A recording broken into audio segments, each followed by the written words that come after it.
Polri tegas Panji Gumilang tak bisa RJ, 2 laporan dicabut. Kabar terbaru soal proses hukum terhadap Panji Gumilang.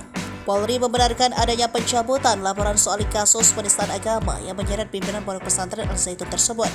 Namun, bukan berarti Panji bebas dari proses hukum yang diarahkan ke dirinya. Sebab laporan dicabut itu hanya ada 2, sementara sebelumnya ada 3 laporan yang diterima Polri. Karopenmas Divisi Humas Polri Brigjen Ahmad Ramadan Rabu 20 September 2023 mengatakan kasus yang belum dicabut bukan termasuk delik aduan.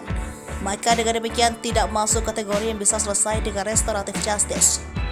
Bahkan dalam waktu dekat kasus tersebut akan segera diseret ke pengadilan. Sebelumnya, pengacara Panji, Hendra Effendi menyebut antara pelapor dengan klien yang disebut sudah berdamai dalam kasus ini. Hendra mengatakan, 3 pelapor yang dimaksud yaitu Ihsan Tanjung, Ken Kurniawan, Ruslan Abdul Ghani. Menurutnya, proses perdamaian itu akan dilanjutkan di kantor Majelis Ulama Indonesia melalui konferensi pers.